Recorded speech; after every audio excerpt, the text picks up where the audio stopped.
Yeah, had they had, I would imagine in the development process there was a vision for this, and then there was a lot of arguing of no, the people are too stupid. No, we want families. No, we want this. What's Poochie doing right now? We have to know what Poochie's doing right now.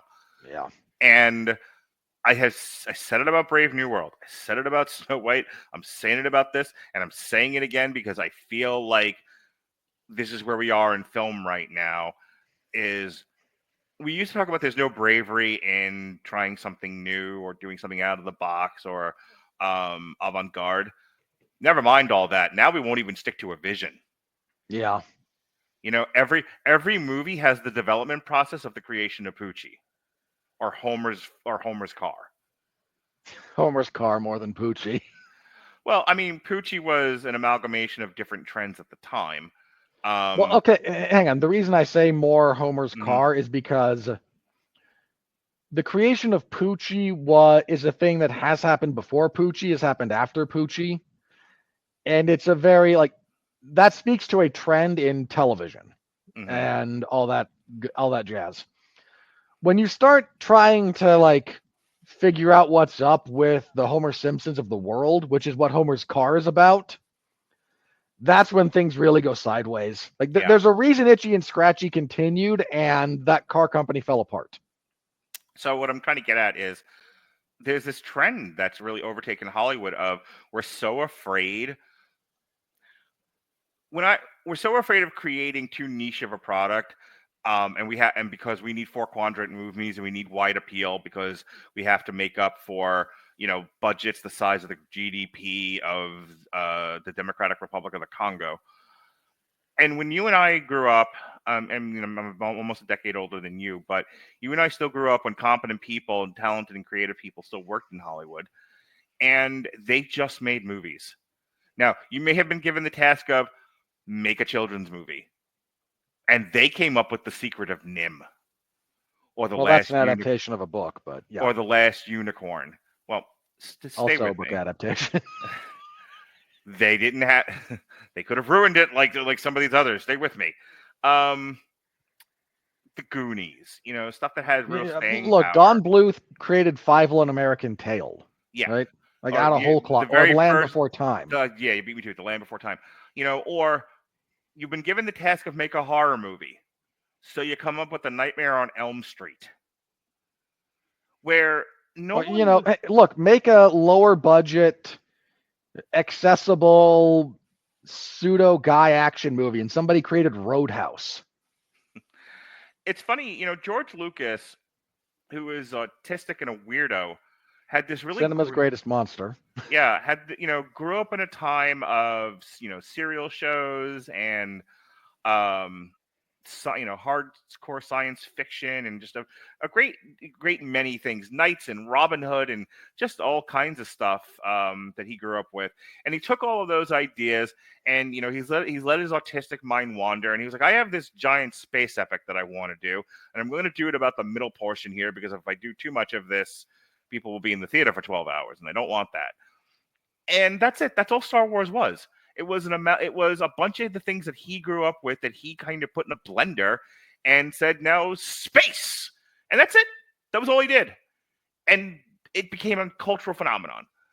Nobody, if you tried to make Star Wars today, he would be told, "You got to change this. You got to put a bra on the woman, you psycho. The feminists will be mad at you." You have to, and as a matter of fact, can we make this more about Princess Leia than Luke Skywalker? And can we do this? And can we do that? And it's like, by the end of it, it's no longer Star Wars anymore. Why aren't there so many black people? Yeah. Why is there only Lando? Why is Darth Vader black? Can we make him more interesting colors? It was like, how will this appeal to children? How will this appeal to women? Why are we making this only for men? Here's the thing: George Lucas wasn't making a movie for men or science fiction fans or women or children. He was just making a movie, and it landed where it landed. And the thing of it is that women liked it. Believe it or not, kids. Yeah. Women liked the movie. Kids liked it. Adult men liked it. People from foreign countries that don't really get American culture and think we're a whole bunch of perverted weirdos liked Star Wars. With the incest and the gay robots, because it confirmed their presuppositions. They're just like, God damn those Americans, but they make a fine movie.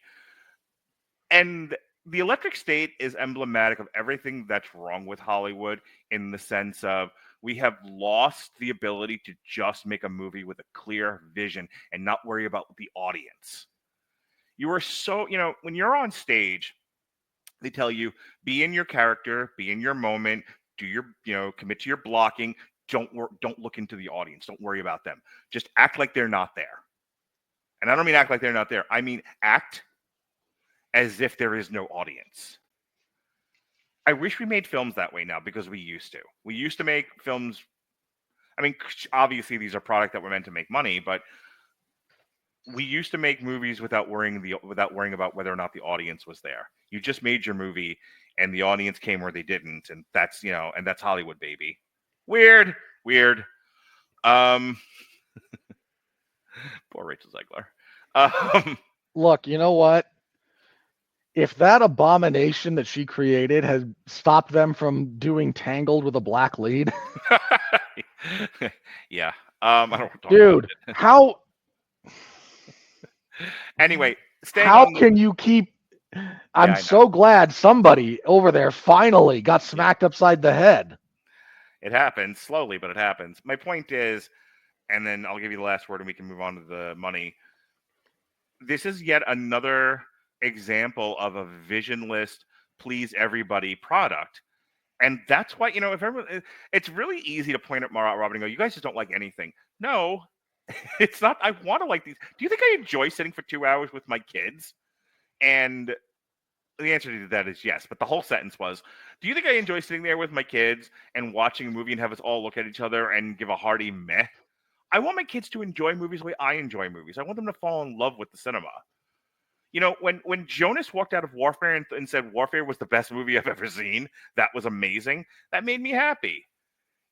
I don't want him to walk out of these movies and go, this was awful, get me out of here. Yeah. I showed Lily, because we're going to talk about it on Thursday, I showed Lily the Rocky Horror Picture Show.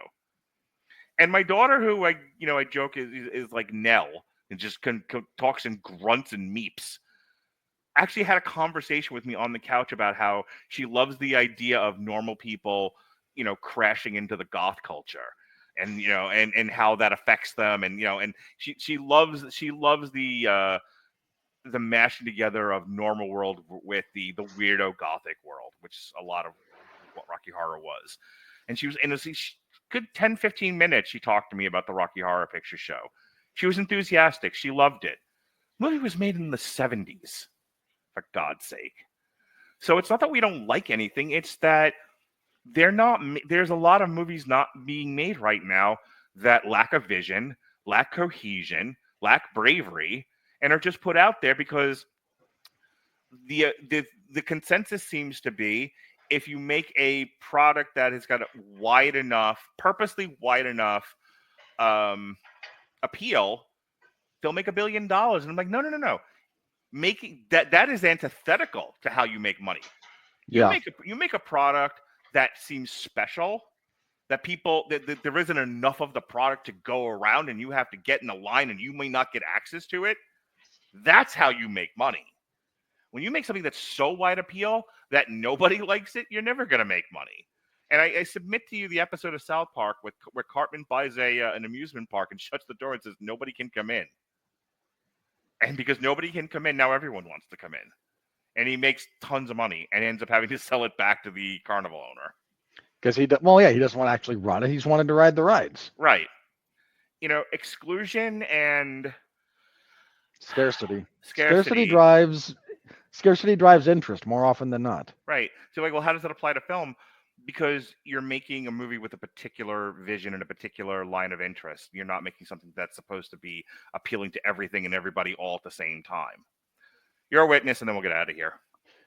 Yeah, look, speaking of scarcity, like, I've seen this movie before. Yeah. And I'll see it again. Yeah. And eventually one of them will be done well, and we'll talk about it in those terms. But what's interesting or unique or drawing or engaging about this movie, about this story? And unfortunately, the answer is in execution, almost nothing. And it's unfortunate. Again, I'm sure there were people working on this, and okay, I need to say this because you and I, look, we're kind of harsh critics, me more so than you, and that's okay. But it needs to be said every now and then. Nobody tries to make a bad, boring, uninteresting film. Nobody sets out to do that. So I'm trying not to like throw everyone under the bus who worked on this because I know that nobody like thought this was what they were going to get at the end of when it was all said and done. But this is ultimately what you did make. So please reflect, consider, and hopefully do better next time. Senator, you've got to do better. We at